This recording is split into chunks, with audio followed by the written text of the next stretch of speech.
Rain Shaw and Bill Sheppard were an excellent choice for the Hope in the Face of AIDS award because they've lived their life dealing not only on a personal basis with the disease, but also spending all their time in charitable efforts trying to help eradicate this disease. In the early years, we were really alone in dealing with the disease. Even though it wasn't a gay disease, it was the gay community that was dealing with the disease. And we were alone in dealing with that disease. There were very few people outside the gay community that even cared about it. In fact, they stayed away from it. They actively didn't want to care about it. Well, first it took great courage for people to step forward and to be identified as somebody who cared and was involved with this epidemic, let alone anybody who was diagnosed. There was great fear. And the people that did come forward, many of whom served on boards, didn't live to see the fruit of their efforts. Well, Bill is always the quiet but powerful one. He's quiet, working quietly in the background, but yet you feel the impact of his consideration, his interest, his concern. No, it was a very different time. It was much more difficult then. You had to be a lot more discreet and careful about who knew and who you talked to. And I reached a point in my life when I just thought, screw it, it doesn't matter anymore.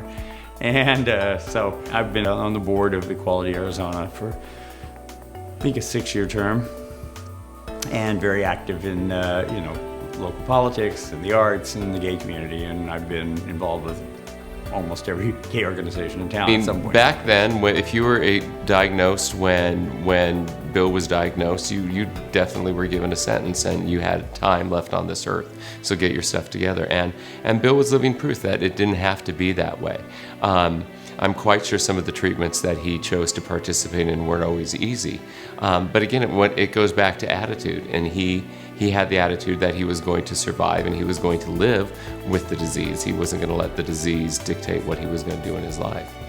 I'm very, very flattered by the fact that there are those that think that we do extra. We do nothing more than anybody else in this community does. We reach our hands out, we help wherever we can.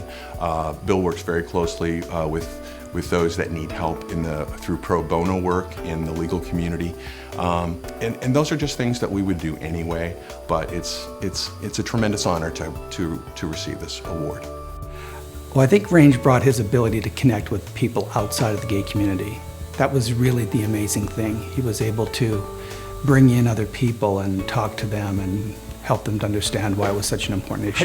Years ago, I would lay out in the sun with absolutely no lotion or anything else and say, that is one of my least problems, is that I will someday die of skin cancer.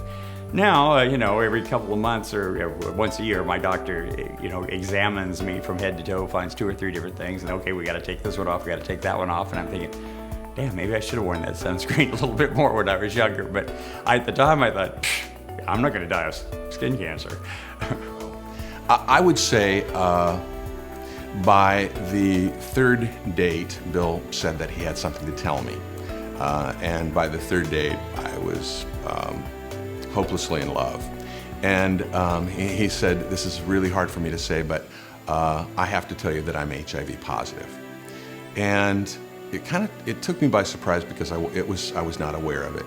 And I know I remember saying, it doesn't change how I feel about you, but I need to think about this. Now, imagine this was 19 and a half years ago, and it took me some time to make that decision, as Bill knows. But once I did, I thought 6 months, 6 days, 6 years, 60 years, I didn't care. No matter what, that I would be there for him, as I'm sure he is for me.